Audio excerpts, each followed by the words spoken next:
ప్రభుత్వాలు మారుతున్నాయి, పాలకులు మారుతున్నారు. కానీ ఆ మండల రైతు తలరాత మాత్రం మారట్లేదు. వ్యవసాయమే జీవనాధారంగా బతుకులీడుస్తున్న నిర్మల్ జిల్లా లక్ష్మణ చాందా మండల రైతులు తమ పంటను అమ్ముకోవడానికి ఒక మినీ మార్కెట్ యార్డు కావాలని 20 ఏళ్లుగా కళ్లల్లో ఒత్తులు వేసుకుని ఎదురు చూస్తున్నారు. అందుకు అవసరమైన 5 ఎకరాల స్థలాన్ని కొనుగోలు చేసి జిల్లా కలెక్టర్ పేరున రిజిస్టర్ చేశారు. కానీ మినీ యార్డు ఏర్పాటు మాత్రం కలగానే మిగిలిపోయిందని ఆవేదన వ్యక్తం చేస్తున్నారు. కొనుగోలు ఆలస్యమైతే దళారులకు విక్రయించుకోవాల్సి వస్తుందని ప్రభుత్వం స్పందించి మార్కెట్ యార్డు నిర్మించాలని రైతులు కోరుతున్నారు.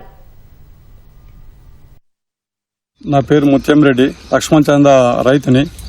మా గ్రామంలో మార్కెట్ యార్డు లేక పంట కల్లాల ఆరబెట్టుకోవడం చాలా ఇబ్బందిగా ఉంది. ప్రతి సంవత్సరం రోడ్ల మీద పోయడంతో నిత్యం ప్రమాదాలు జరుగుతున్నాయి. రోడ్ల మీద నేను నువ్వు అనుకుంటా రైతులు పోటీ పడుతూ పోయడంతో గొడవలు కూడా జరుగుతున్నాయి. ఈ సమస్యని పరిష్కరించాలని చెప్పేసి గత 20 సంవత్సరాల నుంచి లక్ష్మణ చంద గ్రామస్తులు, వీడీసీ సభ్యులు, రైతులు అందరూ కలిసి దీనికి పరిష్కారము మార్కెట్ యార్డు ఉంటే బాగుంటుందన్న ఉద్దేశంతోనే గ్రామస్తులు అందరూ కలిసి దాదాపు ఒక 15 లక్షలు పెట్టి 5 ఎకరాల భూమి కొనుగోలు చేయడం జరిగింది. అక్కడ ఈ భూమిని కూడా కలెక్టర్ పేరు మీద రిజిస్ట్రేషన్ చేయడం కూడా జరిగింది. గతంలో మార్కెట్ యార్డు కోసం విరాళంగా ఇచ్చిన భూమిలో శిలాఫలకం వేయడం కూడా జరిగింది. ఎలాంటి నిర్మాణాలు చేయలేకపోవడంతో రైతులకు చాలా ఇబ్బంది జరుగుతున్నది. రామచంద్ర రెడ్డి మినిస్టర్ గా ఉన్నప్పుడు సబ్ మార్కెట్ యార్డు కోసము అక్కడ నిర్మల్ రోడ్డుకు శిలాఫలకం వేయడం జరిగింది.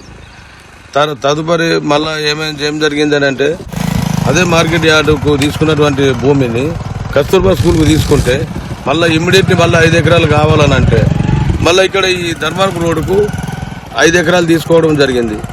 అప్పటి నుంచి కూడా మక్కలకు కానీ వడ్లకు కానీ ఇదంతా ప్యాడీ ఏరియా. లక్ష్మణ చాందా మండలం అంటేనే ప్యాడీ ఏరియా.